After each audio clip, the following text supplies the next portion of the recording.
Good morning, and welcome to our annual Partner Plan Act Conference. My name is Aziza Hamed, and I'm the Program Manager of the Community Systems Statewide Support Team at Illinois Action for Children. We're excited to have you join us virtually and hope that you'll make connections with others, learn new things, and reflect on how you can strengthen relationships for systems change. Here is the small but mighty CS3 staff. You will see us over the course of the conference, and we've all done our best to bring you a conference that we hope you enjoy. I'd also like to give a special shout out to Yolanda Ortiz and consultant Deb Fong, who have played a key role in supporting me in planning and supporting this year's conference. Thank you so much. Before we transition into the fireside chat, I'd like to take a quick moment to highlight something special. We're thrilled to have Ink Factory joining us again this year. If you've been to our past conferences, you've likely seen their incredible talent in action. Their live sketch artists capture key ideas in real time, turning powerful conversations into vibrant visuals. Today, we're excited to have Emily Farrow with us, and we'll showcase her artwork at the end of the session.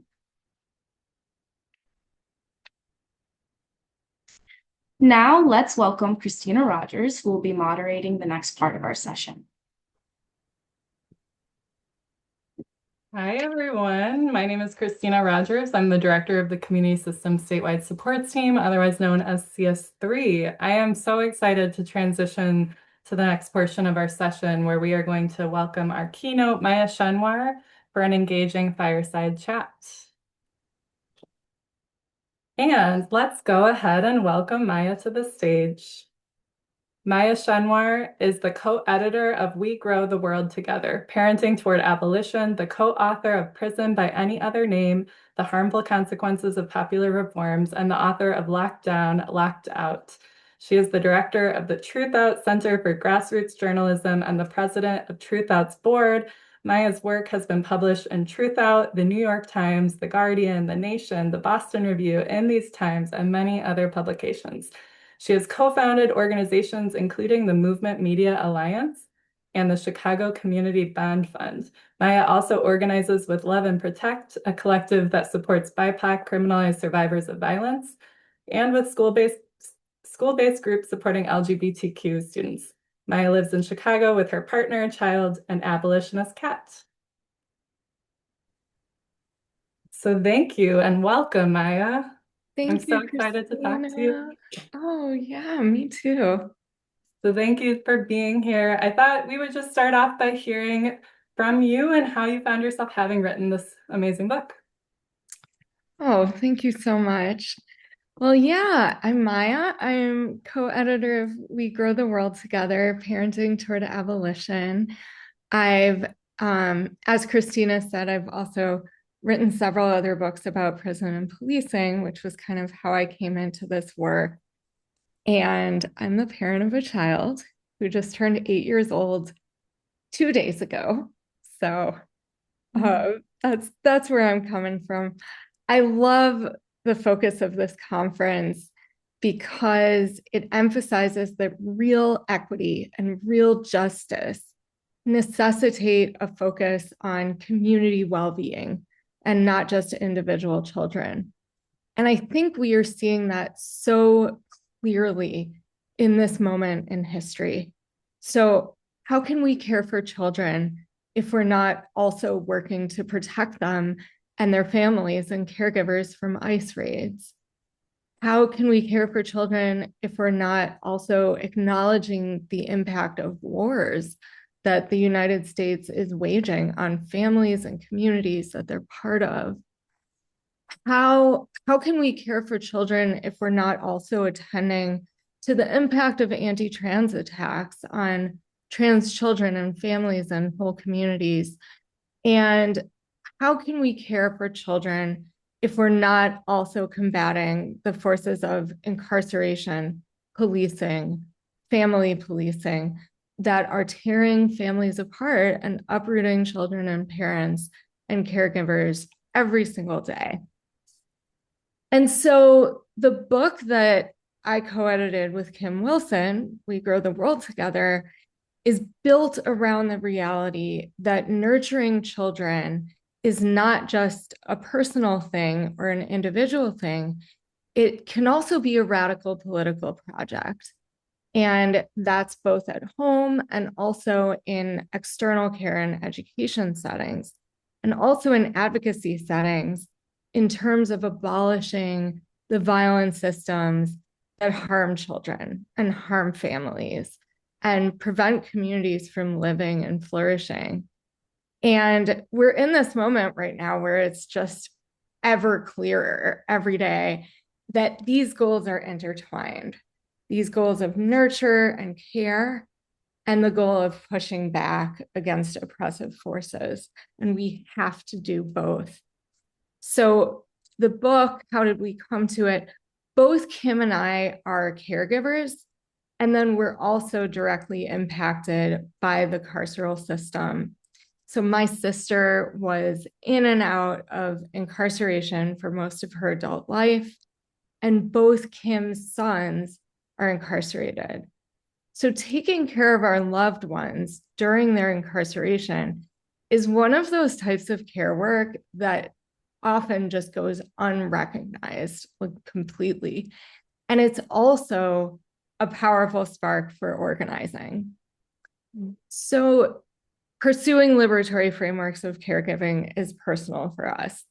And we created this book because we wanted to show how caregiving is central to political organizing and to resisting systems of power and control and violence. And particularly, I'll say right now, as we're facing down fascism, which is the opposite of care. So that's where I'm coming from. And I'm really excited to have this conversation together. Me too. You just said so much in that first bit that we'll be diving into, I think, this whole conversation. But yeah, you kind of already said a little bit, but one of the reasons we really were so excited to bring you to this conference was we felt like your book's title, We Grow the World Together, it felt so aligned with our conference theme of equity from the start. It suggests that the world we want isn't found, but it is built through daily acts of care. And so for our leaders here who are building early childhood systems, how do you see the connection between the intimate relational act of growing a child and the large-scale work of growing a community system? This is such an important question. So a community is made up of relationships. And this is something that all of my organizing mentors have always urged me to remember. Miriam Kaba.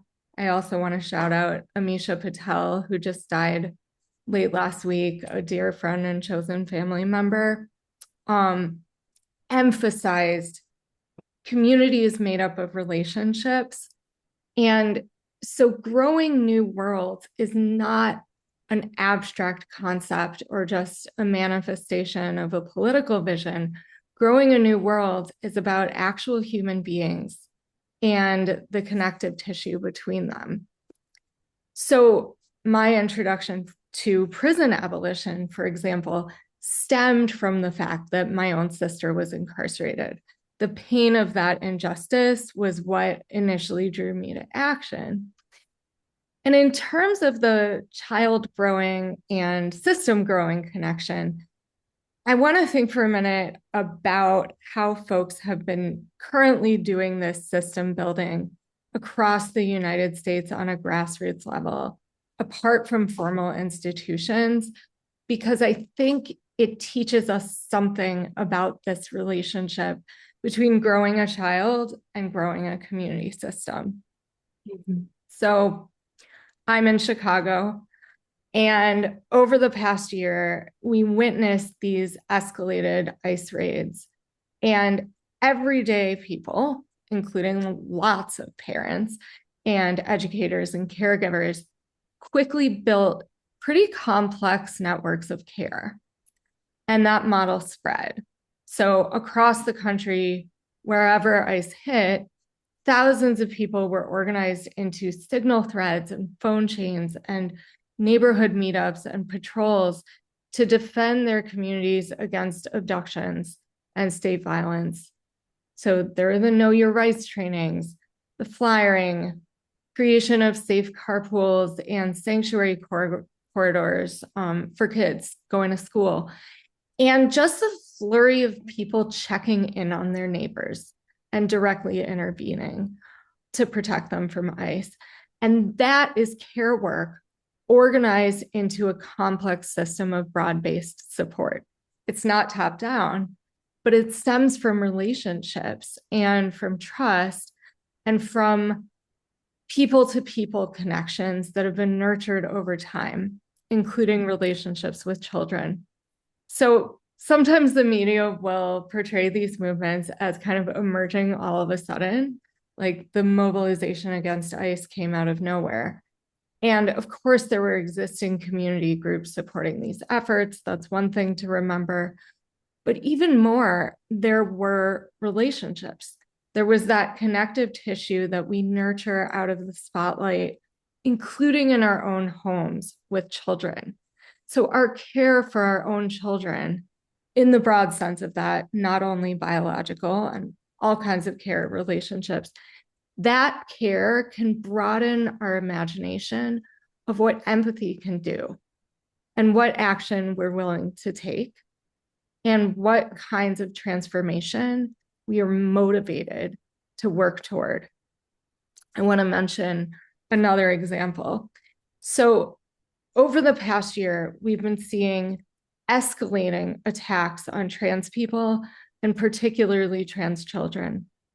And we're also seeing people creating underground networks to support trans children in getting to safer states where they can access healthcare.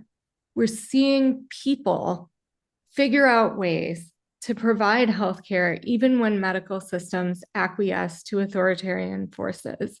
And that includes drawing on existing resources, but building those together with these networks of care. So at my kids' school, for example, parents organized for the school to sign on to a solidarity commitment, refusing to comply with attacks on trans kids. And that's another way in which system-level action grows from the building block of the bond with a child.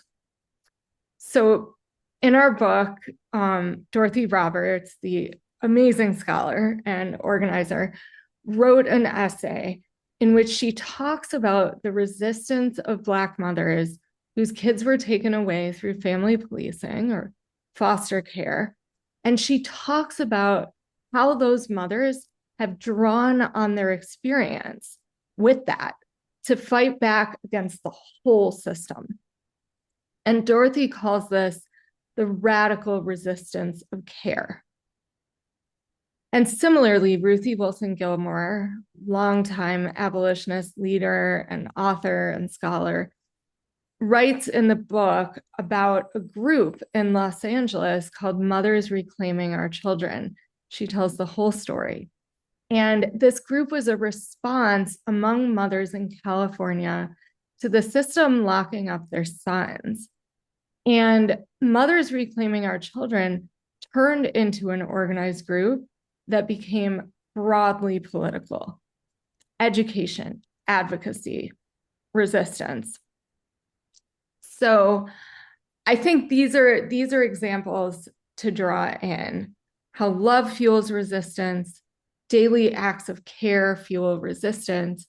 And I think it's so important for anyone working with children to remember that radical care work can be one of the antidotes to all of these oppressions we see at work and rising in our society right now.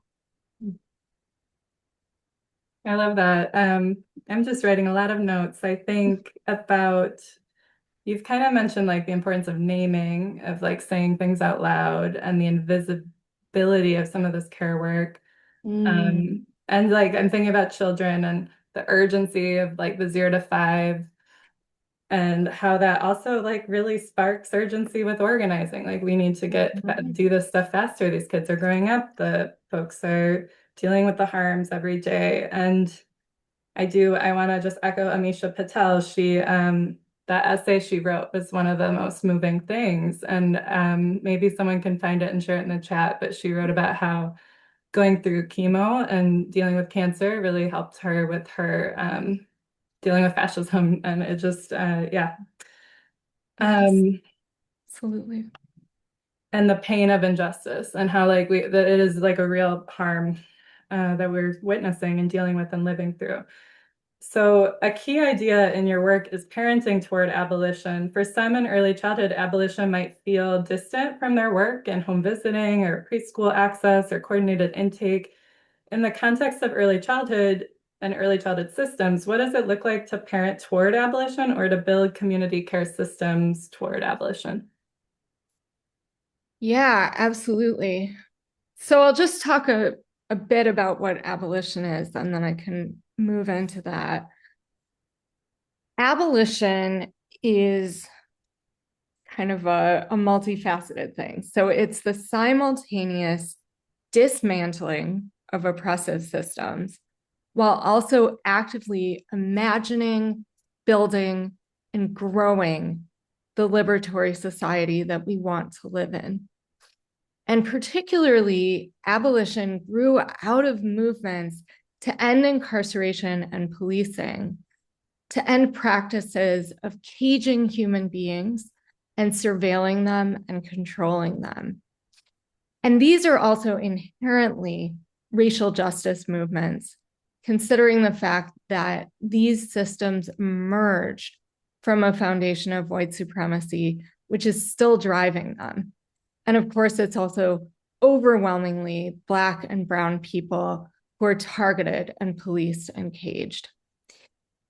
And what's so insidious about these systems, or one of the things that's so insidious, is that they don't only operate through the formalized police force or the buildings called prisons. Their mechanisms of surveillance and policing and punishment are also baked into many of our state systems that are providing care, that are doing good things. So folks in early childhood are mandated reporters, as you all know, and that immediately ties folks to a system of family policing that, in its current form, significantly limits how we're able to address problems around children being harmed in our society, which of course is still rampant. Folks in early childhood education and care work are often coming into contact also with issues like incarceration and policing in ways that make the harms of those systems so glaringly clear. So to me, there are very few things that make the harms of incarceration more clear than the fact of a child's parent being incarcerated or taken away in some other manner. And of course, in the situation of a child being harmed, your options are very severely limited by the carceral society we live in. There are so few good options for us. I think this is something that we all have to kind of like take in, that it's not about blaming individual providers for making like particularly like kind of severe decisions in the moment or in an emergency. It's about that there are so few good options available for us in carceral society. And so, of course, folks end up calling the police, calling in DCFS. So abolition means pushing back against these systems that we see harming children every day, as well as systems that are supposed to be there for children when something goes wrong and simply are not. And it's also about expanding the array of options, expanding the array of possibilities for what could actually be done to address harm. And I think on a broader level, a society that sees police and prisons and surveillance as the solution to its problems funds police and prisons and surveillance over the systems of care that are actually going to build the world we want. So, for example, when we think about preschool access, organizers consider preschool access an abolitionist issue. So why? Because abolition means not only tearing down forces of state violence, it also means actively growing and building the world we want to live in, which is driven by mutual care and interdependence.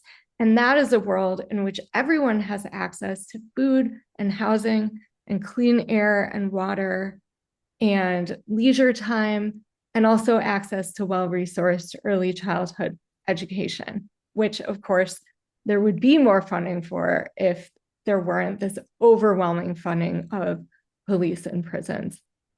So I once heard an organizer say that if every child had access to preschool, incarceration rates would fall, even without any other measures changing.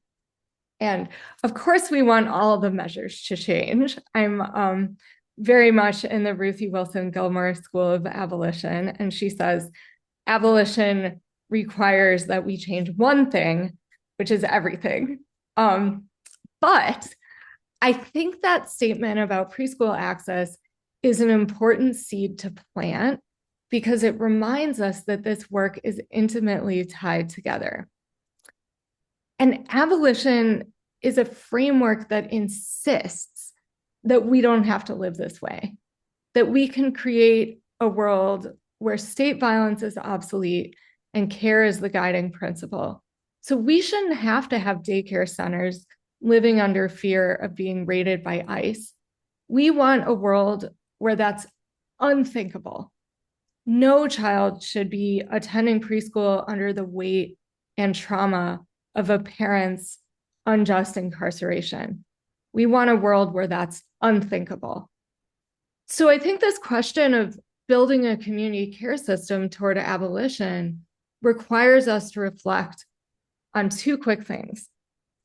One is, what are the systems of violence, including state violence, large and small, that interfere with a flourishing system of community care?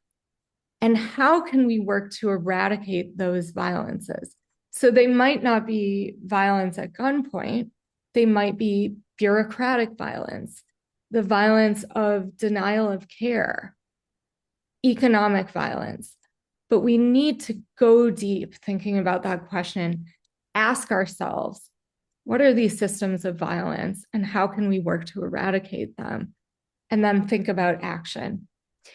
And the other component of abolition here in relation to a community care system is imagination and creation. So we can ask ourselves, what would a system of community care look like if we had no constraints? Miriam Kaba, one of my mentors, says, oppression puts a ceiling on our imagination. So part of abolition calls us to ask first, what can we imagine in the world we want? And then let that lead us. Thank you. Just jotting away notes over here. I love that. And it makes me think about children are so naturally curious. And like, what if we're curious? What if we can just be like them? And I can't help but also think about like the efficacy, you know, like, does it work? And if it doesn't work, what I think about that with parenting, like I have a 5 and a 2-year-old. I have found like a lot of the things that my parents did don't work. So why am I going to try to do it again? Right. Over and over again. Yeah. It's like, if things are this way and they're not working, then why do we keep doing them? You know? Yeah. It's like, I don't know, when I have a hard morning, I like to listen to movement memos. It brings me up. It makes me feel good because I think that dreaming and that like we really do have to give space for that because it's part of our just humanity and yeah, focusing on what matters. Absolutely. Okay, so you write about abolishing policies in prisons and building a world rooted in care and early childhood. We occasionally interface with families through the lens of reporting or risk assessments or evaluations. How can we begin to redesign these points of contact to one of more collective care? Yeah. Oof. So thank you for that. It's so crucial. So I co-wrote a book a few years ago called Prison by Any Other Name. And it's about how policing and surveillance and even imprisonment happen outside of the institutions formally caused prison and police. So like we know the buildings called prisons, we know the police with the badge and the gun, but policing and imprisonment and surveillance are also happening in all kinds of other ways. Care workers, educators, they're all enlisted to do surveillance and policing.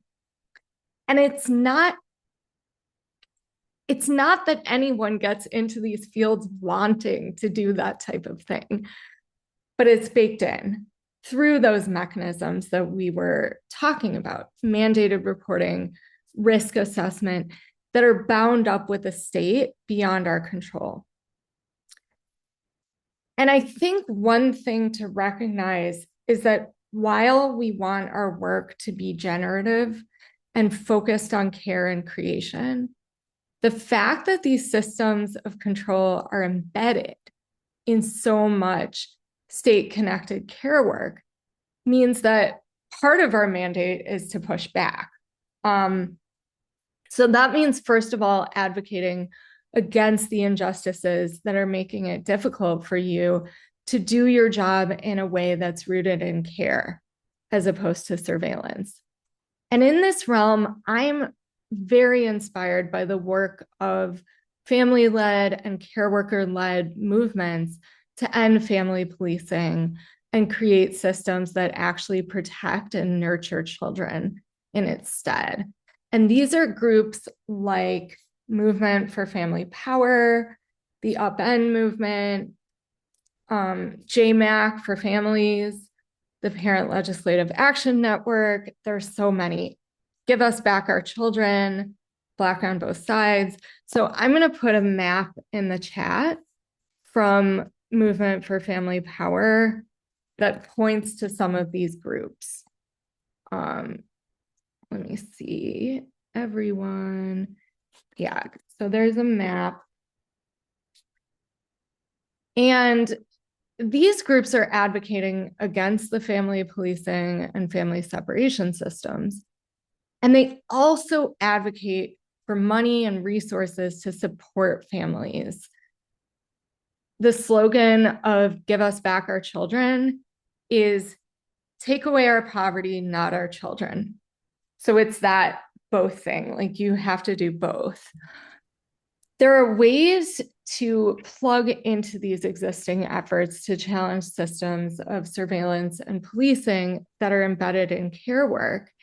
And I think it's so important for educators and care workers and early childhood administrators to plug into those existing efforts to connect with these folks who are doing grassroots work, because your positions hold a lot of sway.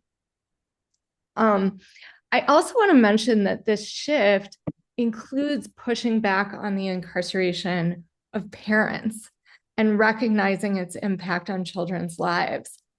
And one example of advocacy around this here in Illinois is the Children's Best Interest Project. It's run by my friend Gail Smith, who I organize with and love and protect. And I'm on the advisory board of Children's Best Interest Project. I'm really impressed with its work. I think it's a model for other states. So here we passed the Children's Best Interest Act, which allows parents to share the impact that their incarceration would have on their children during sentencing and have that taken into consideration in terms of whether or not they're incarcerated. It's this small and specific measure, but it's one example of, I think, the things that we can do in any system to chip away on violences that are impacting caregivers and the lives of children.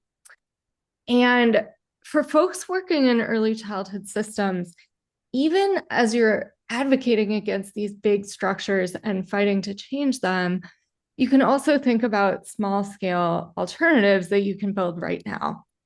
And so in the chat, I'm linking to one small example that emerged as just a grassroots effort. This is a resource that some graduate students put together in Illinois about alternatives to calling DCFS. And it's an example of, I think, like the type of thing that anyone can make. Let me know if that works. And it's a guide for social workers, and it's Illinois specific from a couple years ago. But I think it's useful in just helping us think creatively about the consequences of mandated reporting and what to do instead. And just the act of creating this resource has helped many social workers in Illinois imagine and start building a world beyond family policing. So that's an example, I think, of resource sharing that each of us can do, like as we are personally or within our workplaces, recognizing different types of solutions or workarounds or things we can build, making that public, sharing those projects, documenting our experimentations is really, really important. And I would also urge you to connect with some of the groups that I mentioned and invite their folks to speak in your workplaces. I think that can spark ideas. Thank you. This is making me think about just analyzing policy for children too. And that's something our later keynote talks about, Dr. Nafsaria. He talks about like, what if we actually just viewed policies through the lens of like how it hurts or helps children? And it shouldn't be that novel of a concept, but it is, you know. Yeah, Miriam Kaba once said, our society hates children. And it's like, our society pretends that children are at the center, that like, but what about the children, and naming laws after children. And no, like in many ways, like in the top-down sense, our society hates children. So I'm gonna move us into transforming professional roles. So many here are program staff, home visitors, family advocates. Their jobs are often defined by caseloads and outcomes. How might their roles be reimagined and supported if the goals shifted from short-term fixes to building community networks of care and material support? Yeah. I think that it makes a lot of sense to think that way. And the idea, so like shifting away from caseloads and outcomes and having that kind of define the process toward networks of care and material support, that's the question. Yeah, I'm sorry, I skipped to 6. Oh, no worries. So the thing about this work is it's community specific. There's no blueprint for abolition. And so I think we need to brainstorm those needs. Like, what are the needs that are there? And a big need is trust. So sometimes, for example, funders assume that we can craft a roadmap to our liberatory future, and then they will fund like the things we need. And instead, what we need as Interrupting Criminalization, a great organization that people should look into for like toolkits and resources, the way they put it is we need 1 million experiments. And in talking about 1 million experiments, they're attempting to answer the question, how do we build safety without the police? This big, big question. And their answer is, we don't have the answer. We don't have the roadmap, but communities do. If we trust them and we resource them to try things, right? To try things. And so here's a website that emerged out of that. I'm going to put that in the chat, everyone. Million experiments. And it includes a bunch of snapshots of community-based projects that are building safety and mutual care creatively, just trying things. And these include projects that specifically support children and families. So for example, here in Chicago, there's the Chicago Child Care Collective, which is a group of volunteers that supports the participation of parents and caregivers in movement work.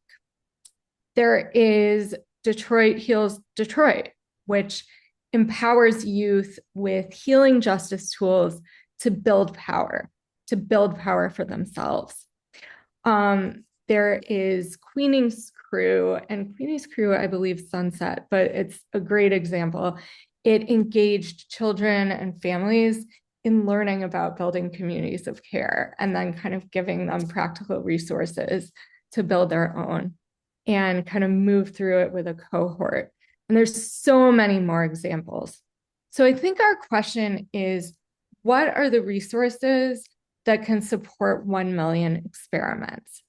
How can there be trust in families and organizers and practitioners so they can actually implement these experiments and see them through, putting care at the center? Mm-hmm. Yeah, that's great. It's often the rub between like what they want to do versus institutions too. I think it's that difficulty, but the people in the room, like that's our conference brings all these folks who do love children, who do center children. And so it is just always giving a voice to providers too. Exactly. Yeah, I think that's really, it's so real. And it's like, I think it's something that is so magical and powerful of groups of providers coming together is like you're doing work actually that counters a trend coming from the top in our society, which is this lack of care for children, which is throwing children away, which is in some ways directly enacting violence against children. So just by going to work every day and doing these practices, you're pushing back. And so I think that all these threads are connected. Mm-hmm. For a collaboration director or school leader listening today who feels stirred by this but wonders, what can I do tomorrow morning? What are some first tangible steps to begin aligning their work with some of these principles? Maybe in staff meetings, partnership agreements, or how they design a play group? Yeah. So as I was saying, which is also something that's frustrating, there's no clear-cut start to finish roadmap or blueprint. And abolitionist thinking challenges us on kind of strategic planning mentality, which is one of the most challenging things for me because I love a strategic plan. But to think about what can be done tomorrow morning, I think we could start by finding out what are the issues that practitioners and parents and caregivers are facing and what they imagine could be different. So asking questions. What resources, trainings, skill shares, and spaces to relationship build might be necessary to realize some of those dreams? And specifically, what would it take to build in more room for experimentations? What are the systemic barriers to the kinds of experiments that people would like to try? And maybe these are barriers that people assume will always be there, but that do not have to be. Another important aspect of this that I think can be started immediately is the need always to connect people with each other and always create room for relationship building. So that includes in meetings. And I often say, to everyone's chagrin, that the warm-up question is the most important part of the meeting. So building relationships, building trust opens up room for vulnerability and for people's needs to be met, whether that's a staff meeting in which people are needing to open up about their ideas or needs for support, or whether it's a play group connecting parents with each other for that essential peer-to-peer connection. I think relationship building is at the heart of this work. And I want to shout out another organization real quick, Healing to Action, which is a survivor-led anti-violence organization in Chicago, specifically directed at ending gender-based violence. And a lot of the work they do is getting to know each other, having the survivor leaders really bond and get to know each other and do fun things and do healing work and all of those things in order to build toward those larger political goals. And so when I say relationship building is at the heart of the work, it's like, what are those little practices that you can build in every day, like even for little pockets of time that bring out each other's humanity and that bond us. I'll mention one more tomorrow thing. I mentioned a lot of grassroots groups in this conversation. I put some of their info in the chat. And I think that one step might be info sharing, resource sharing, learning about what other folks are doing on that grassroots level, including efforts led by parents who are impacted. And that could mean skill shares, book clubs. It could also mean your next staff meeting means bringing in a speaker or trainer from Movement for Family Power. It could mean attending one of the trainings done by Healing to Action to learn about their survivor-led model, kind of engaging with other groups. Another thing to do right away, well, actually, I'll stop there because I know we have another question and yeah. No, that's okay. I mean, I always love any focus on relationships. That's so core to education and early childhood, especially and parenting. Like relationships is the beginning of it all. Like we talk about, you learn in the context of relationship. I know a lot of folks with conflict, it's you heal through relationships. Like relationships is everything for children, but then we sometimes forget that for adults too. So I always appreciate that reminder too. I'm going to bring us back to a question I skipped, which is around interdependence and individualized services. So our systems often default to offering individualized slots and services. Your work emphasizes interdependence. What would it look like to design an early childhood system that primarily fosters connections between families and builds community capacity and treats care as a shared responsibility rather than a professional transaction? Yeah. So I think we can start with the reality that in a lot of contexts, care is also partly a professional transaction, and that's work that should be paid fairly, compensated, some of the hardest work on earth, and that there's a reason why lots of parents who might find it to be financially equivalent to stay home and take care of their kids still send them to daycare and preschool. And it's because they want external support from folks who are trained specifically in this field. And they also, want to do other things. So I think we can take that reality of the value of expertise and skill alongside the necessity to build community capacity and prioritize interdependence. So what can folks do and how can folks do care in a professional capacity to foster that interdependent and interconnected society? I think providing opportunities for families to connect with each other and build community is one of the things at the heart of the work. And I'm thinking about this both as a parent and also as an organizer. And I'm thinking about my sister's experience after she got out of prison. So I'm going to share this as just one example that might point to a larger truth. So my niece was born while my sister was incarcerated. And it was a horrific and traumatizing experience. My sister was incarcerated while she was pregnant. Her labor was induced at the convenience of the prison. And my niece was torn away from her at just 24 hours after giving birth. So she gave birth, she had 24 hours with her baby and then done. But so there were several months that they were just separated, and it's beyond words. But instead of remaining in prison for the whole duration of her sentence, which would have been over a year, my sister was at least able to get out of prison about 4 months later and reunite with my niece at a recovery home for parents with addictions, which allowed parents to keep their babies with them.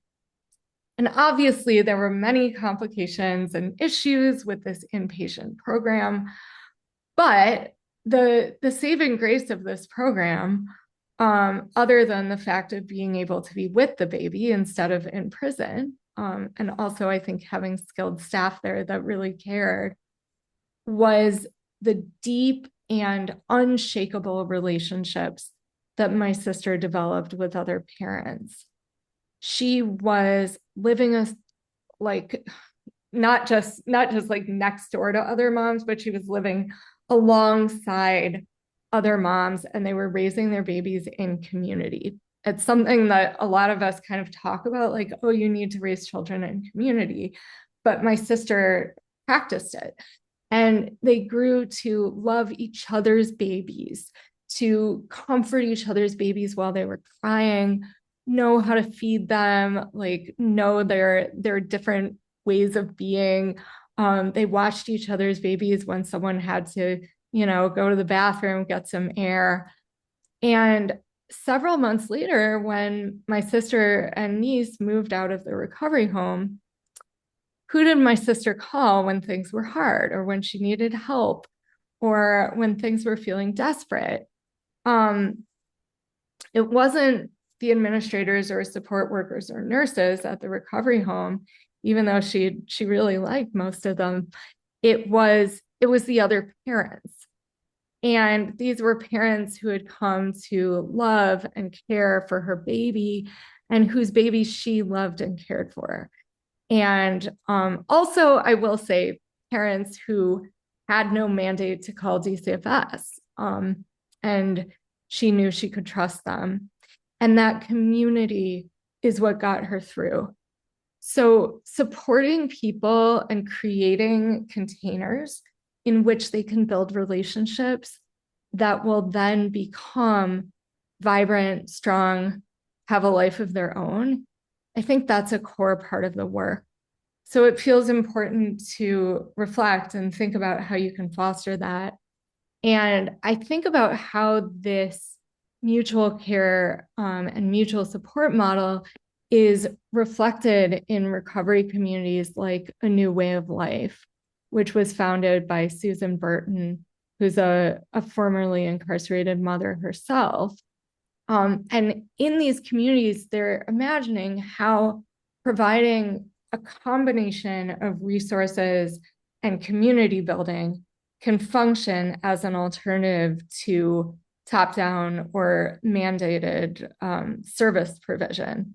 And this looks different in every situation, but with this combination of deep, deep relationship building and optional resource provision as these guiding principles, I think we can imagine different ways forward.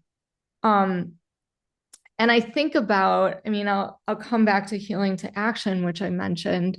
They developed this survivor-led model that insists that survivors themselves have the tools and the ingenuity and creativity to grow the solutions to end gender-based violence, not just magically, but given resources, given support.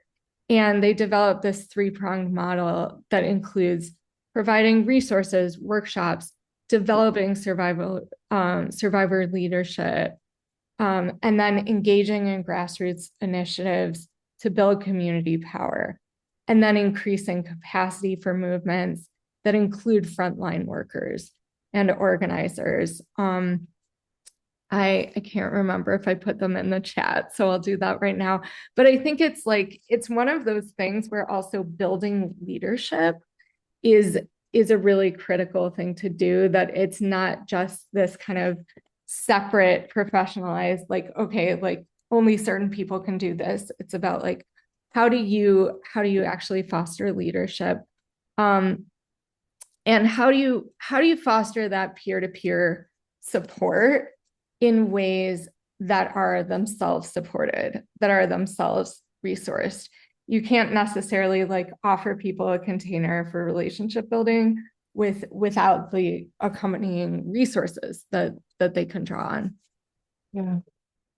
Well, and thank you. Thanks for sharing your personal story too. I mean, that the book is full of stories that are really difficult to read. And I think some of it is just our reaction shouldn't just be to move into action. Let's just sit with how serious that is. Oh my God, when I read, yeah, it's the humanity of it. That isn't okay. And so can we just sit with that before jumping to how can we fix, or I don't know. But with that, yeah, if you have something to say. I mean, no, I totally agree. And I think that some of the most innovative solutions come from not only a good strategy or good creative plan, but also letting ourselves sit with the weight of these horrors and sit with them in community, sit with them with our coworkers. Yeah. That's why I suggested a book group, or watching a documentary together, and sitting with those human experiences with other humans can help us then build forward. Yes. And yes, we're going to move into the audience Q&A, but 100% yes, I'm going to be thinking about that. Yes. All right. So audience, you can go to slido.com and put 2026 PPA in the code, and then you can submit questions or vote on them. We've already gotten a few, so we can go ahead and jump in. But our first question, and maybe we can take the slide down too. We don't need it up. Systems emphasize relationships, which are important, but don't equal sharing resources and power with community. So can you talk about the importance of doing both?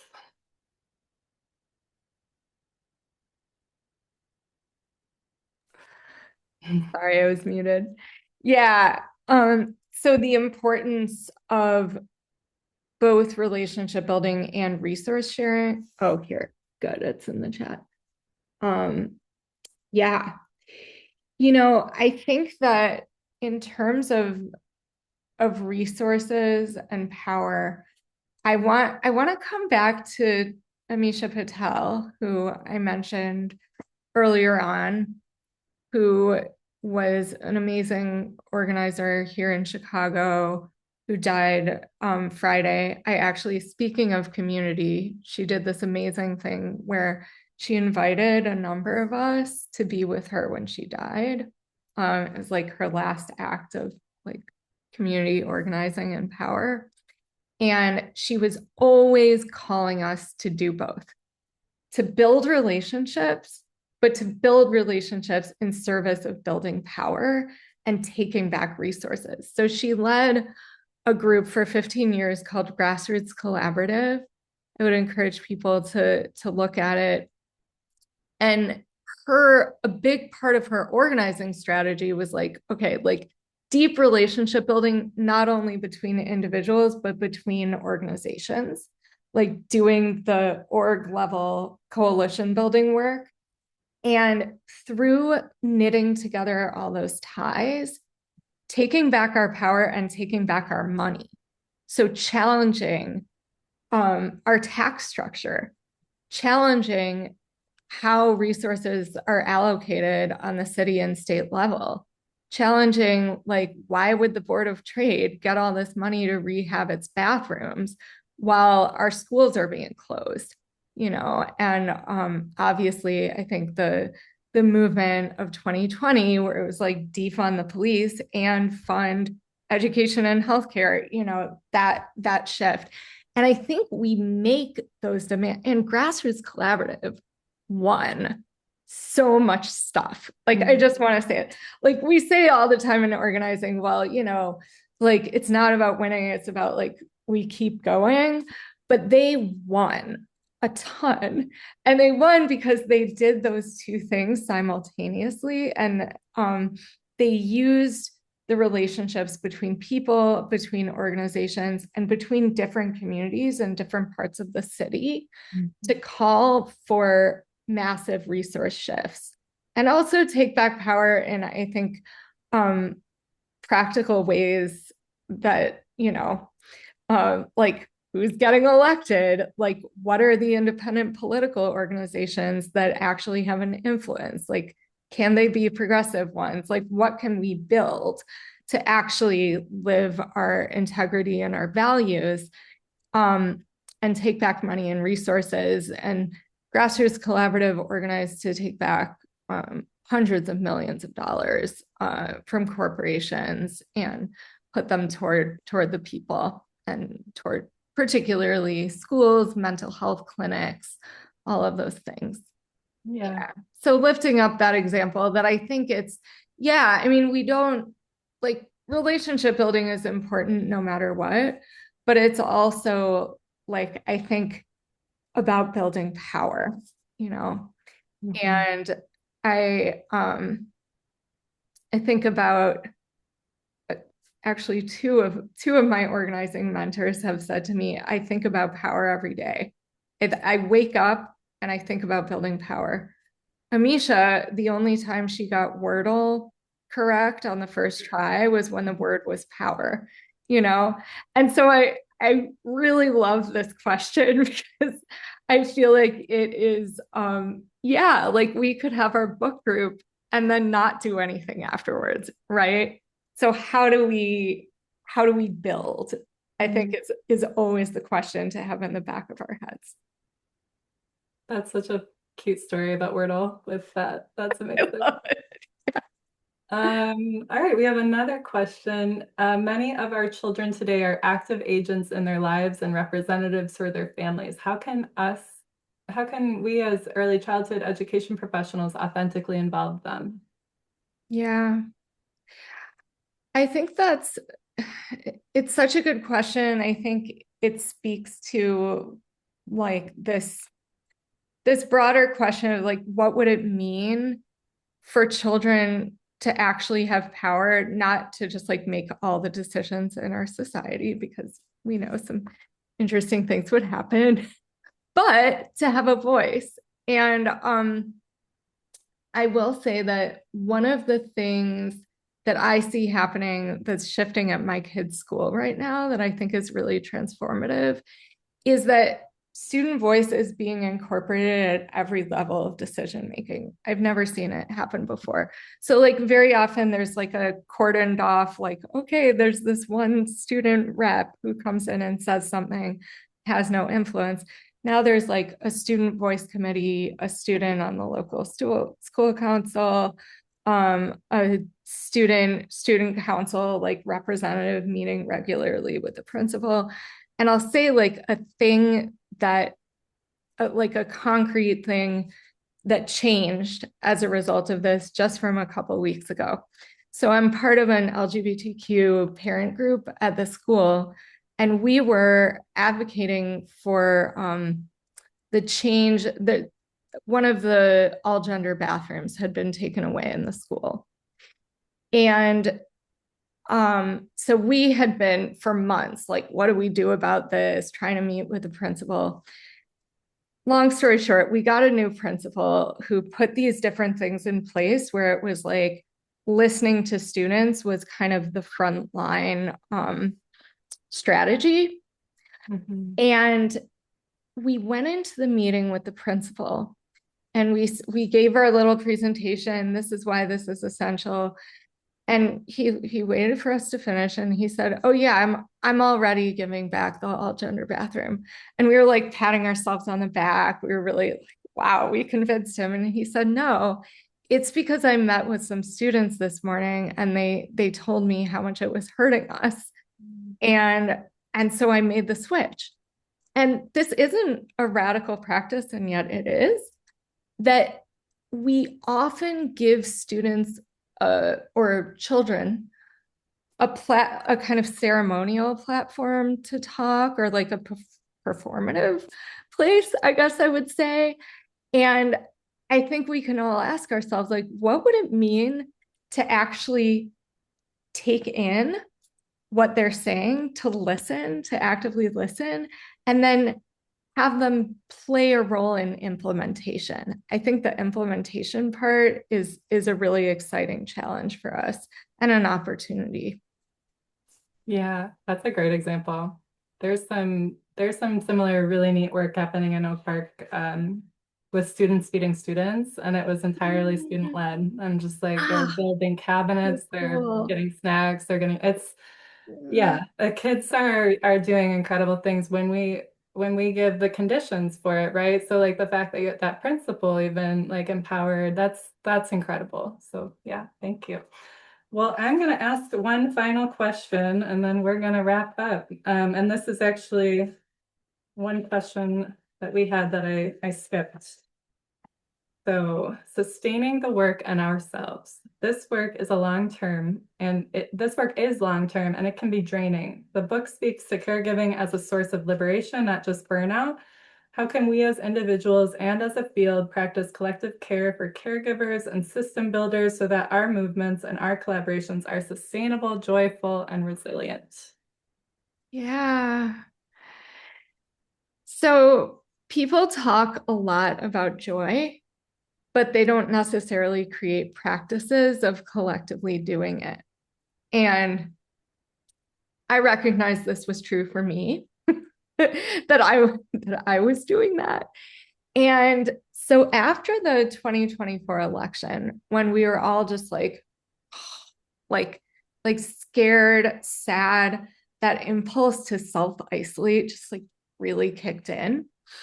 And I was talking with Kelly Hayes, who hosts Movement Memos that you mentioned, and we talked about what would it look like to create a container for organizers or people doing any kind of like care work and social movement work to come together regularly and just feel our feelings and share food. And because we both like karaoke, like share karaoke. We're like, could we do it? Right. And that it would be a political thing, that it would be all of us fortifying ourselves for the struggle, but through joy. And I suggested, because like nobody was happy, I suggested calling it sad hour instead of happy hour. And Kelly was like, how about struggle hour? That's better. So we called it struggle hour, and we created this quarterly kind of like container where we come together, we eat. It's open to everyone, but we tend to specifically reach out to people who we know are working really hard under a lot of strain under the current conditions. And we get donations and provide all the food, provide the karaoke, make an effort as people are coming in to really introduce them to each other and link them up and create the possibility for connections, and create a culture in which this is part of the struggle. Like, it's not just, oh, this is the thing we do if we have time. No, we do this on this regular schedule. And we do it in a way that recognizes its importance. And also, I have so developed my karaoke repertoire as a result. like I have so many songs lined up. Yeah, so that's an example. I think that it comes back to the need to create regular spaces, not just if there's anything you need. Be persistent, be proactive, build in space to rest as well. So at my organization, Truthout, we created a sabbatical policy a few years ago, and I love it as a labor practice. So I kind of think that labor organizers in general should kind of advocate to include it, just like we include parental leave and sick days. And every 5 years, someone can take a 2-month sabbatical on top of their, vacation days, sick days, all that, a separate thing. And they might, travel or do things that they might otherwise do when they retire, but that is part of the work is resting. My co-author and longtime friend, Victoria Law, points out that collective care is a practice. It's not just like a nice thing. It's a practice that's made up of proactive offers of support. So as much as it's good to say, if there's anything I can do, just let me know, we can think about like, what can we actually offer and put a bunch of concrete offers on the table. So on a personal level, offers of support can be concrete. And I think this can kind of extend out organizationally. I'm thinking about how we could do that. So like I said, I recently lost a member of my chosen family. And a friend of mine, a lot of people reached out saying if there's anything I can do, which I appreciate. But a friend reached out with this list, which I'm going to put in the chat. She reached out and gave me these concrete offers. Oh, that's great. Yeah. And it's like, what can I bring you today? A cake, decorations for your kid. It was their birthday. A treat or snack. Other, what can I do for you today? Can I clean? Can I sit and breathe with you over Zoom, which I did take her up on? Do you need a silent walk? So things like that. And one way we actually try to put that into practice at my organization, which I see as like a burnout prevention strategy, we sometimes do like Friday happy hours that are just hanging out on Zoom and playing Jackbox games. We pay for people to have music subscription services so they can like have music playing in the background while they work, that type of thing. But I also want to say, like, on a more serious note, there are many, many aspects of recognizing burnout and building practices to address it. And I'm going to put in the chat a piece by Dean Spade. He wrote a whole book about burnout. This is the short version, the synopsis, because I think it's really crucial to address, because burnout has an impact not only on our daily work, but also our imagination.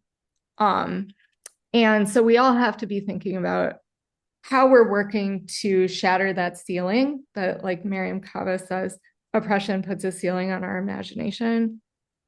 The burnout of people working to resist oppression is one of the ways that this manifests. It's one of the ways the ceiling manifests. So how do we make space for our imagination? Like you said, Christina, children are a great inspiration for this. How do we carve out like portals for imagination, and know that creativity is not just an antidote to burnout, but it's an ingredient for transformative change. It's an ingredient for all the things that we've been talking about today. And I think we can ask ourselves this question again and again in our work. How do we carve out those portals? How do we make space for imagination? Thank you. Thank you so much, Maya. Okay, everyone, round of applause. Please go crazy with reactions. That was incredible. That was really, really lovely. I'm going to be thinking and reflecting on all that for a long time to come. And thank you again for being with us. This is what our incredible artists created from our conversation. I This is love from it. Ink Factory, and we're going to keep this up. we can keep it going because actually next we're going to have René speak at 11:30. So we've got about 15 minutes. We're just going to play some music, have a break, get some coffee, and check out our art. We'll put this on our website and email that out too. And thank you, everyone. Thanks, Maya, again. Thanks, everyone. Thanks so much, Christina. Welcome back. We hope you had a chance to take a moment to rest and recharge. I'm really excited to continue with today's session and transition into a very special segment where we are joined by our next featured speaker, René Colato Laínez. Please help me welcome René Colato Laínez. René is a Salvadorian educator and author of several bilingual and multicultural award-winning children's books. His books reflect the immigrant experience from a child's point of view, covering topics such as cultural identity issues, the difficulties of learning a second language, and missing a loved one. Most of his books are based on his own experiences.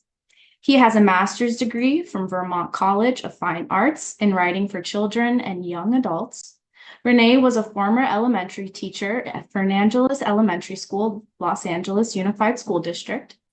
His goal as a writer is to produce good multicultural children's literature, stories where minority children are portrayed in a positive way, where they can see themselves as heroes, and where they can dream and have hopes for the future. René will be sharing more about his story, followed by a reading from his 3-part series, My Friend, Mi Amigo. I'll pass it on to you now, René. Hello, everyone. Thank you for being here and thank you for inviting me. I am really happy to be here and to present my journey from an immigrant child to a teacher and now as a published author. And I am here to tell you that you can accomplish your dreams. So this is my presentation. Walking Toward Success, an Author Journey, Caminando hacia el éxito, el viaje de un autor. I was born in El Salvador. El Salvador is a very tiny country in Central America.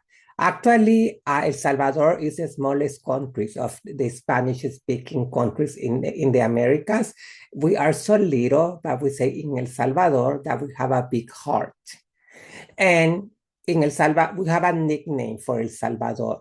We are called El Pulgarcito de América. Pulgar, like the little thumb. You know, if in your hands, the thumb is supposed to be the smallest finger. So El Salvador is the smallest one actually in the American continent. So we are the little ones. We are El Pulgarcito de América.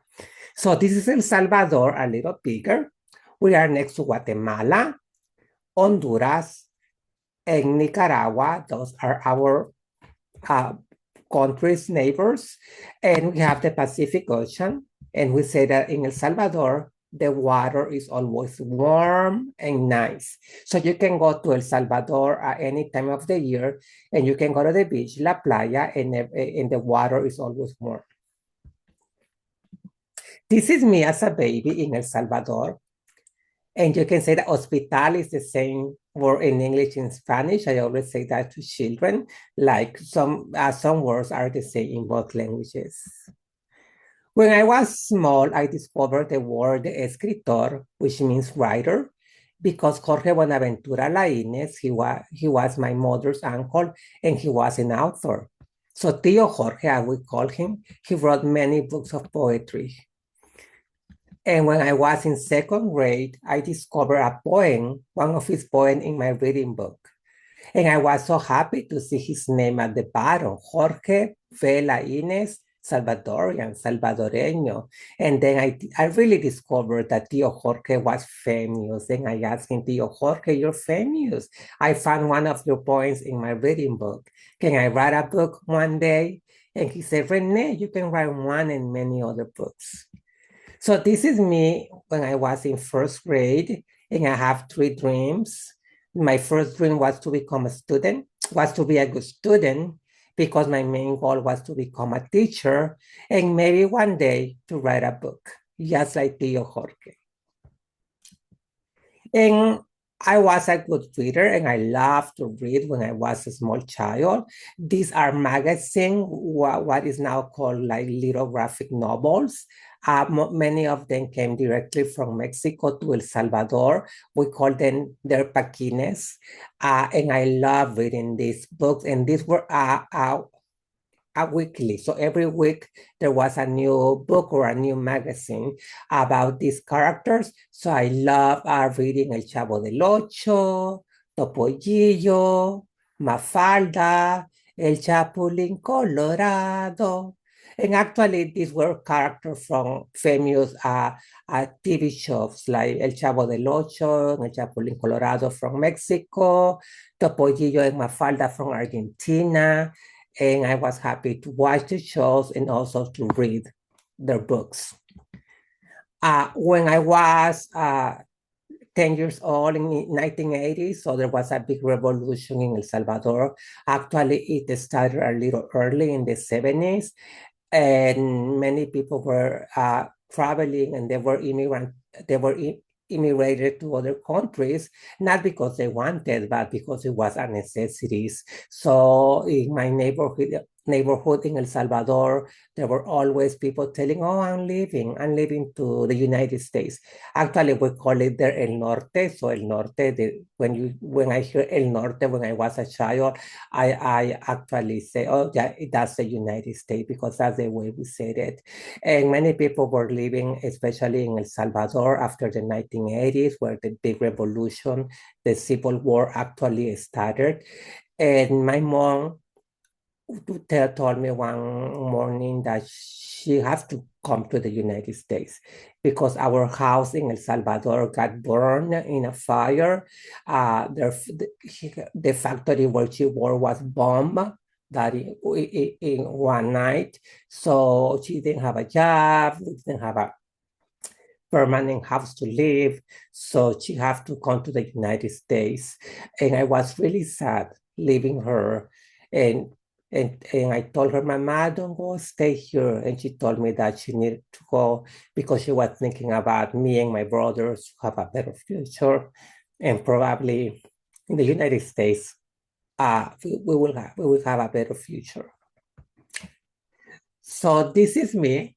In 1985, it was my turn to come to the United States. And I arrived here with my dreams. I still wanted to be a good student, but because my main goal was still to become a teacher and maybe to write a book, just like Tío Jorge. But now, like many children coming from other countries to the United States, we have a challenge to learn a new language. And I am one of them, so I have to forget, because in El Salvador, 10 or 10 is a good grade, so that's a grade that everybody wanted. If you get a 10, that means that you did perfect in your class. So my 10 now became a letter, which became an A plus or an A, a B or a C. I didn't know about those letters. I remember the first day of school, they were doing a spelling test in my classroom, and I failed it because I didn't know the words in English at that time. And I asked a child, what does this letter F means? And he told me, oh, that's a terrible grade. And I call it F de feo, F de fuchi. So I didn't like the F. So I have to learn, I have to change from numbers to letters. And also many words were the same spelling, but they have different meaning, like once in Spanish, that's the number 11, but in English, once is just one time. So it's the confusion. I said, how come one word can mean a big number, like 11 in English? It just means only one time. And especially like writing the date. In El Salvador, we start with in Spanish, we start with the number of the month, and then the month, and finally the year. So when I was writing the date on my homework, I was doing it the Spanish version, which was a confusion for my teachers. But then I realized I have to start with the month and then the number, and then the year. So these were things that I have to relearn, not only the language, but the way everything was different here in my new classroom. And I also have to learn and enjoy new holidays like Thanksgiving. I didn't know anything about Thanksgiving. It was a new celebration for me. Also, Halloween was a new celebration, and I love them now. And my parents and my grandparents always told me, René, believe in yourself, because when you believe in yourself, you create your own magic, and nobody can take that magic away from you.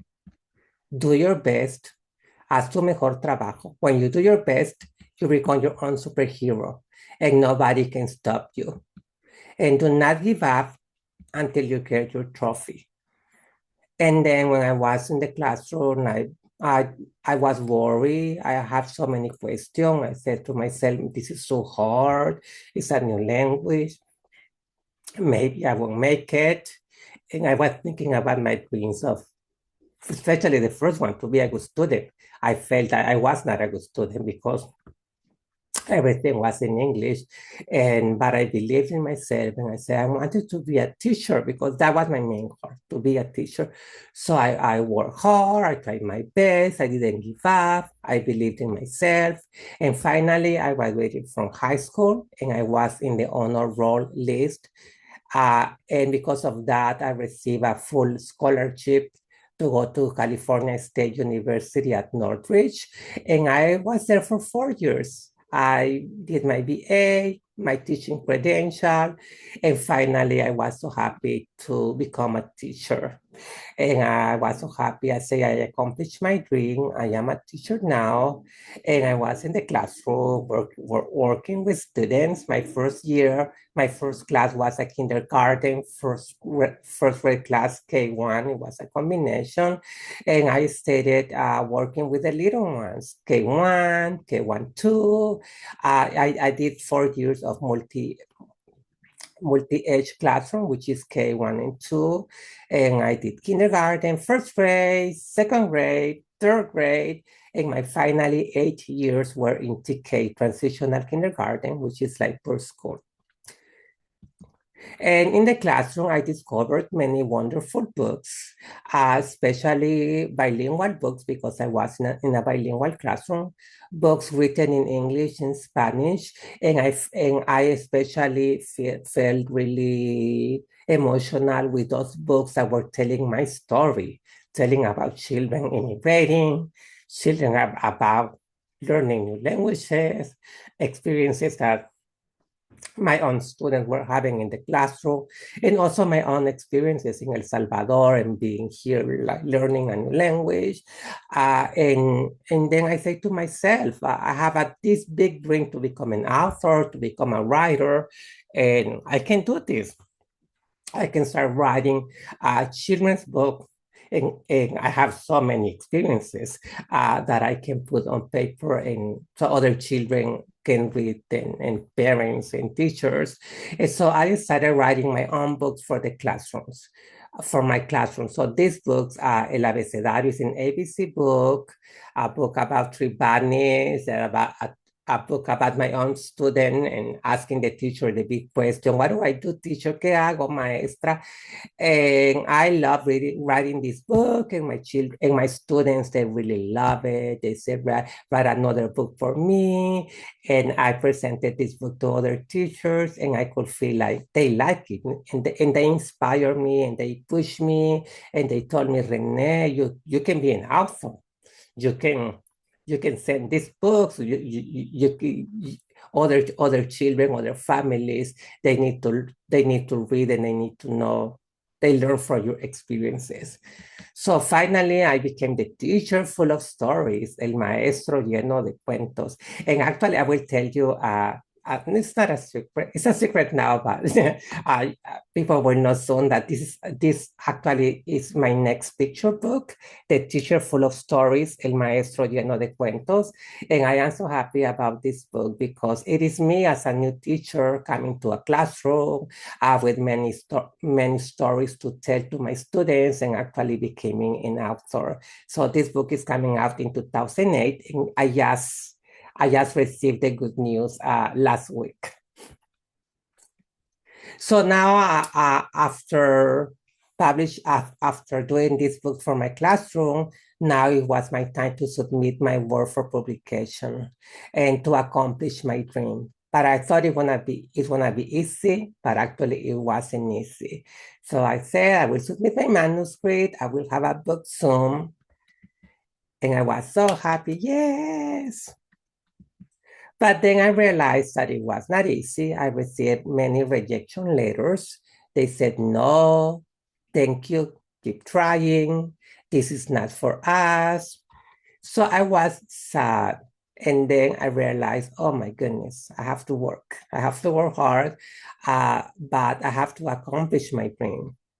And for my first manuscript, my first book, Waiting for Papa, I revised that story more than 100 times. And I asked myself, what do I need to do to publish this book? So I started taking writing classes at UCLA and other classes here around Los Angeles. And then I found out about Vermont College, and they have this master's degree in writing for children and teenagers. So I say I can do this master's, I can learn how to publish a picture book. So I did all my work because I believed in myself, because I had my own magic. I did my best because I am my own superhero, and I did not give up until I got my trophy. And in this case, my trophy was to have a book published. And Waiting for Papa, Esperando Papa became my first book.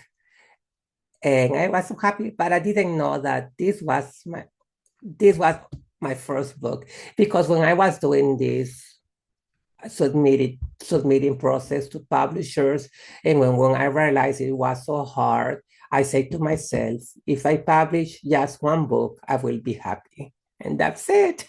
I will be happy just with one book. But I didn't know that it was only my first book. And after Waiting for Papa, I had more books to publish in the future. So I write about immigration. Immigration is in my books. I would say all of them, because that's my main experience. And I work in my school, in my bilingual classroom, with many immigrant children or parents who were immigrants. So and also my neighborhood, my family. So immigration has been with me all the time. So in these 4 books, from Waiting for Papa, that's the story of a little boy who has to leave El Salvador with mama, but the father cannot come with them because he doesn't have the right papers. And in this book is about the waiting. This boy named Beto, he had been waiting for his father for 3 years and nothing. His father is not here. Mom is working with a lawyer to bring the father with a visa, but that stayed forever. So my first book, Waiting for Papa, it was about this boy waiting for his father. And at the end of the story, he was able to come to the United States, and they have a happy reunion.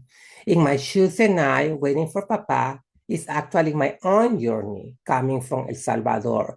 I remember my mom sent me a new pair of shoes for one Christmas, and those shoes and I used those shoes to travel the following year to come to the United States. And that's the book about me having these beautiful new shoes, coming all the way to the United States, crossing 3 borders. And these new shoes, they go through a lot of rain, water, and many things. So at the end of the story, these shoes are not new anymore. They are old. and they have holes everywhere, but together we were able to come together. They were my partners. From north to south, de norte al sur, is about deportation. Jose's mother was deported to Mexico because she didn't have the right papers. Ben came to the factory where mom was working, and because she didn't have the right papers, they took her to Mexico.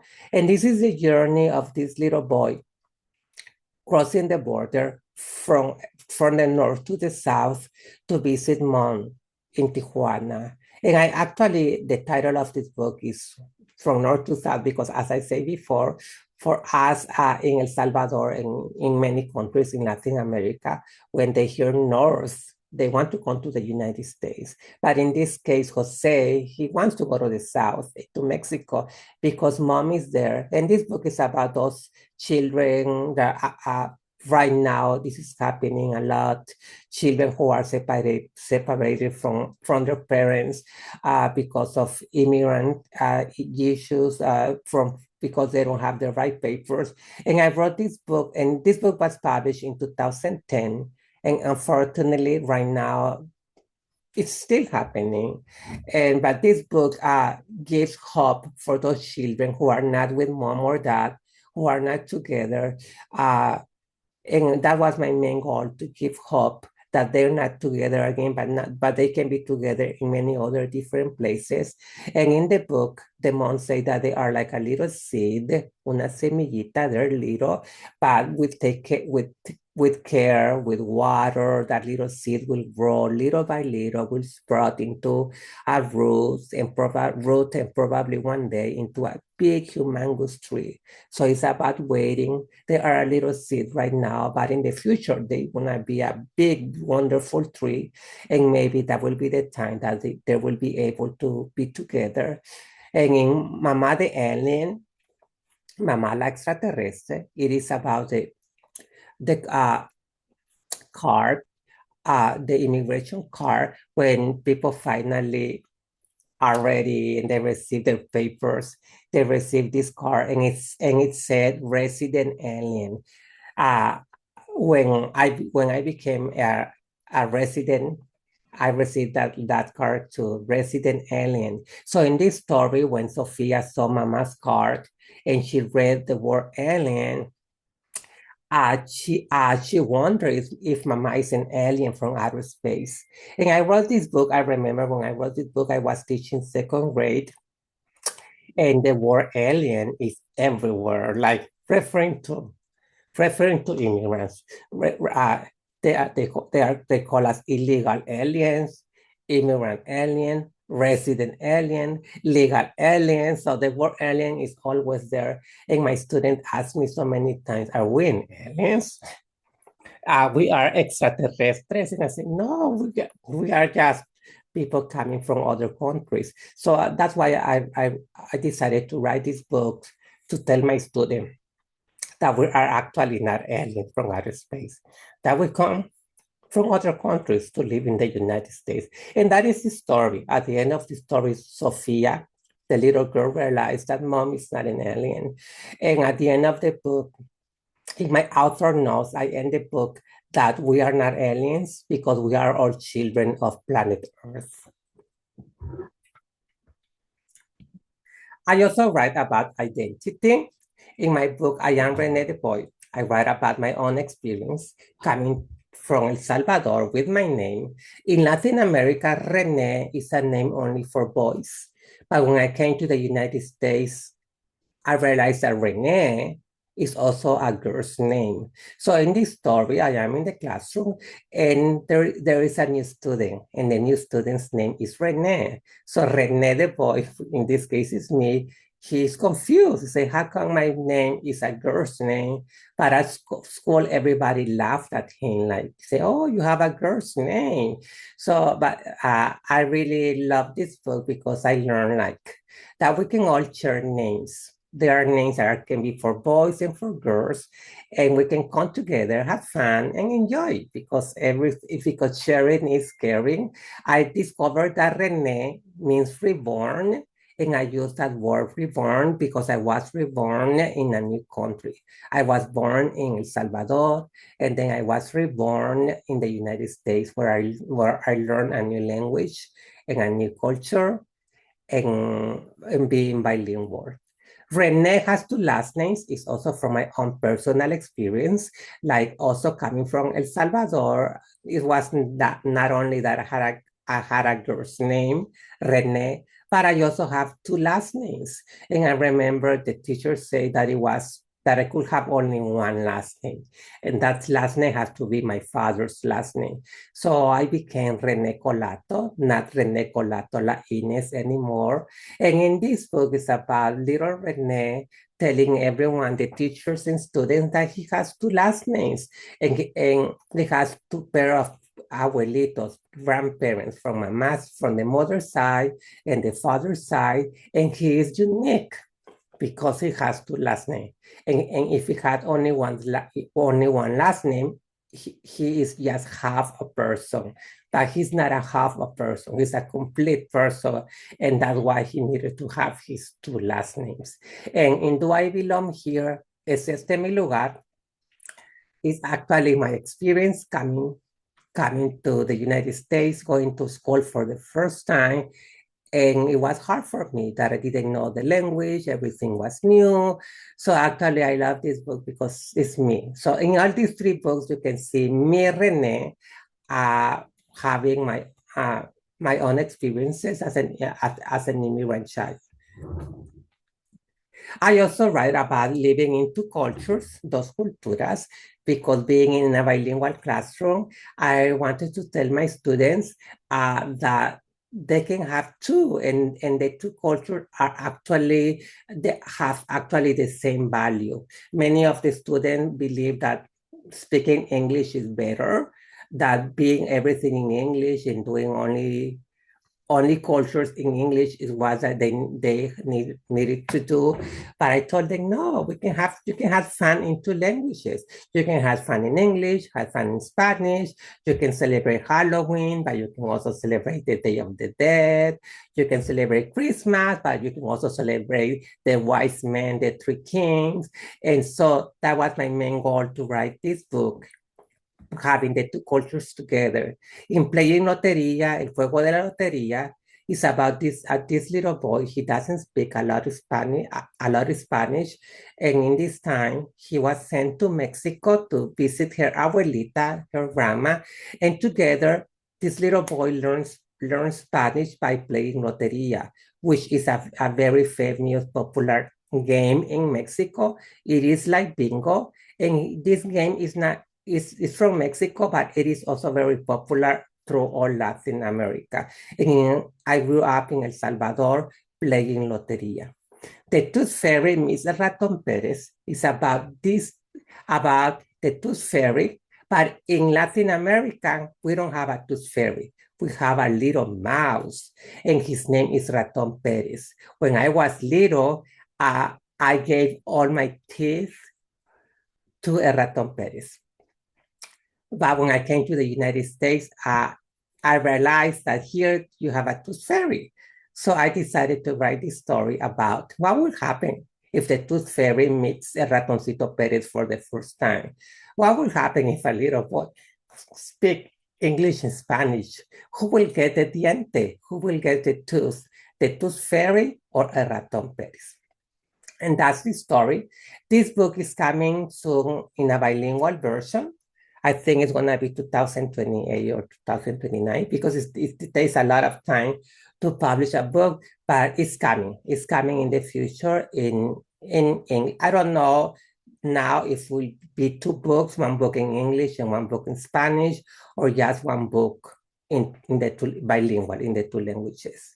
In Juguemos al Fútbol He, al Fútbol it's about soccer. In Spanish, football is soccer. I actually think that in many countries around the world, when football is soccer, but in the United States, we have American football and soccer. So actually, this is the story of two little boys meeting for the first time, and they say to each other, let's play football. And of course, Carlos ran to his house to get his ball, And also Chris has his ball, but they realize that they're not playing the same game.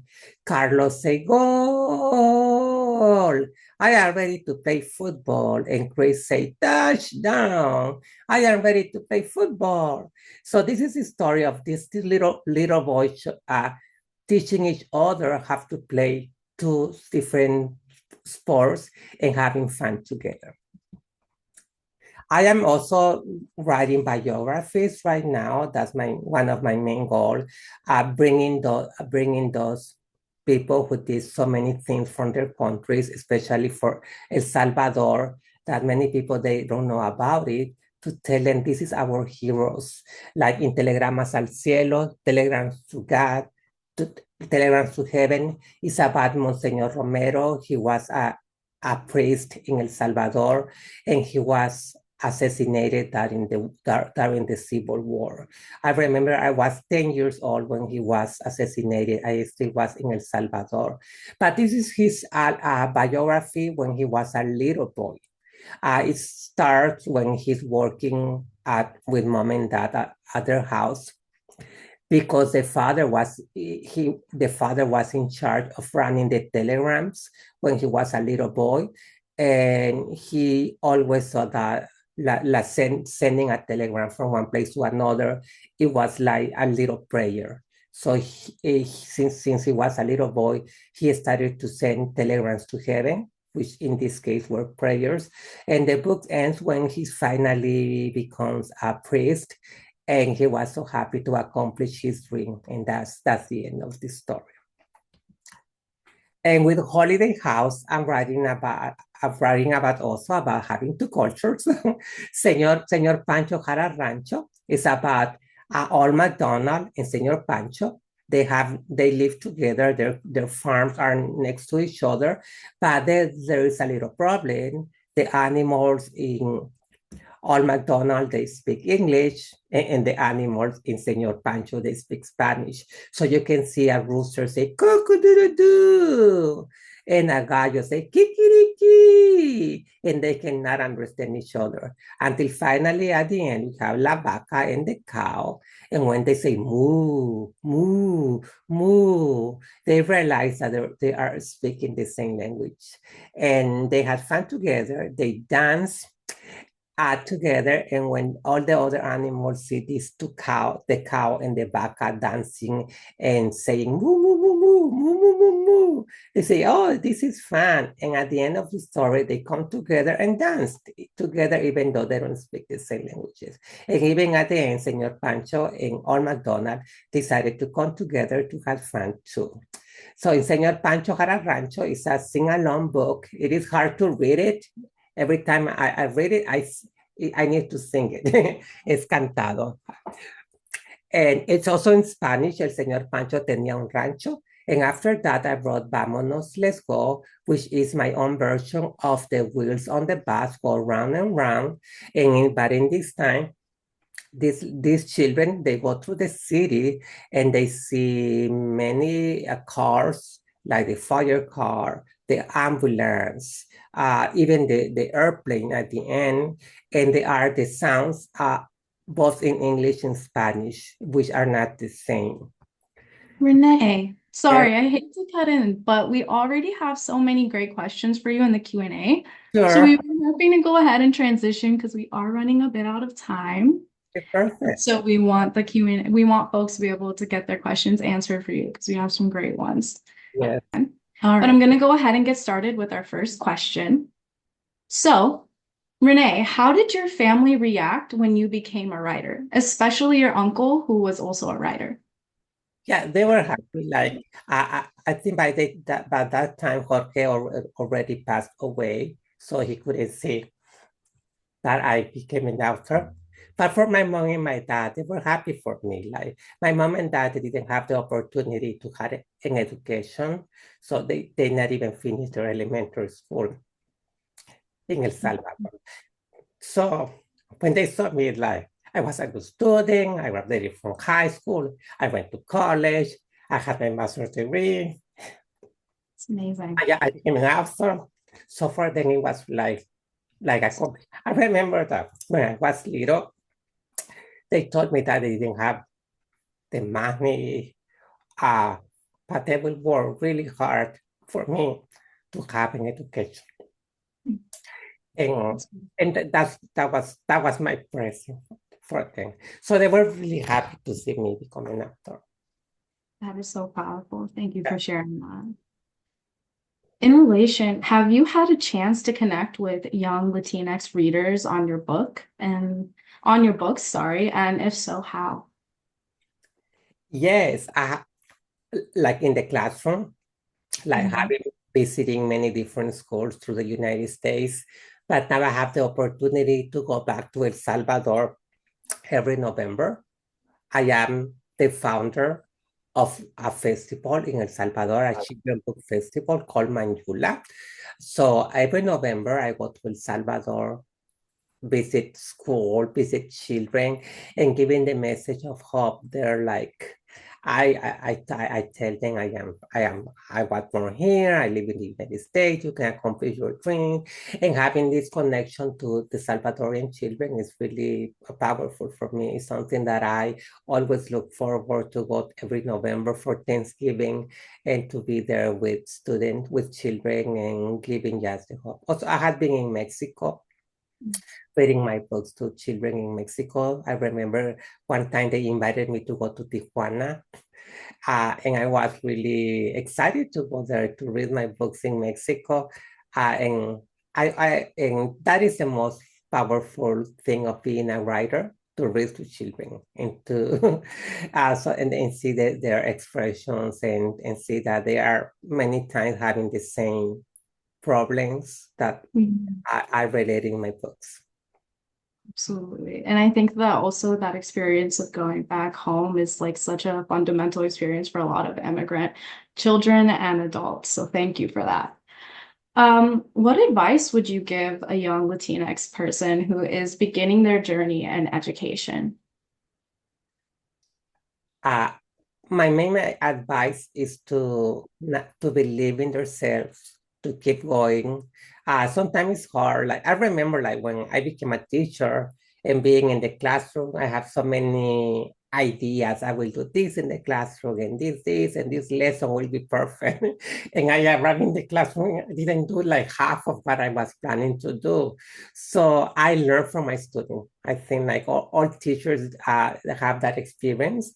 Like they have so many things to do, but when you try to do that in the classroom, it doesn't work. So just to be there to learn from students, because those are the best teachers for us. So we learn from them. We teach them, but we learn from them. Like I will tell new teachers, like be there. Like I know it's hard, but at the end, it's something like being a teacher is something wonderful. We are not there for the money, we are there for the heart. So just to be there and to keep going, and if they are still at school, to keep going, to study, to do their best, and to do their best job working with children. Yeah. Yeah, absolutely. What message do you have for educators who are not Latinx or BIPOC, but who teach Latinx or BIPOC students? Yeah, it is very important to do that, to work with children, and one of the things, like when I was in high school, I experienced that many of my teachers, they didn't know my culture, or about everything that I was doing. Like they were not connecting with me through. I was just one more student, but there was no connection. So that would be my advice to teachers who are not Latinx, but they are working with Latinx children, to try to learn a little bit more about them. Not even Spanish, for they don't need to speak Spanish, but if they learn about their culture, food, have a celebration with them together, that a big connection with parents. And actually, that's something that I did, like especially for Christmas. All the parents came to the classroom, And they brought food from Guatemala, from Mexico, from El Salvador, from Honduras, and we have a big celebration. Just to have that connection with parents too. And now it's easy with the new technology. You can write something in English, and in 3 seconds you can have it in Spanish or in another language. So having that connection with parents and with students, I think when parents and teachers see that, they are more happy and more comfortable with the teacher. But thank you for working with Latinx kids, because sometimes like we need there's no teachers to be there, like, and if you have the power and the heart to be there, I just will say thank you. Absolutely. Yeah. We have time for one more question. Where do you see similarities from when you were an immigrant child growing up to the children that you taught? Actually, like when I became a new teacher, many of my students were actually immigrants, just like me. But now, at the end of my teaching career, actually, there were many of those students. They were born here in the United States, but their parents were from other countries. But actually, even though they were born here, their mom and dad are from other countries. I could see the same similarities. The one that was different actually was the language, because they were speaking more English. And now that when I started teaching, but having this celebrations, like names, so everything was actually the same, and they were still talking about. They still are talking about parents in Mexico or grandparents. So I would say that it will be the same, even though children were born. Now, most of those children or my students, they were born here in the United States and not in Latin America. But taking that away, I would think that there was actually the same so the same relationship. I can talk to them about that, like, and they still are watching a lot of those Spanish TV program. So actually, Chapulín Colorado and El Chavo del Ocho, those were characters for so many years, but they know about them. Thank you so much. All right. Well, René, thank you again so much for your incredible story and your thoughtful answers. We really appreciate you being here today with us so much. And now we get to show our Ink Factory reveal. So our amazing artist, Ink Factory Emily Faro, created this image for your presentation. So another special thank you to her and sharing it with the conference attendees so you guys can take a look. Yeah, thank you. This is wonderful. Yes, beautiful. So thank you, everyone, and one last round of applause for our featured speakers, Maya and René. Thank you again so much.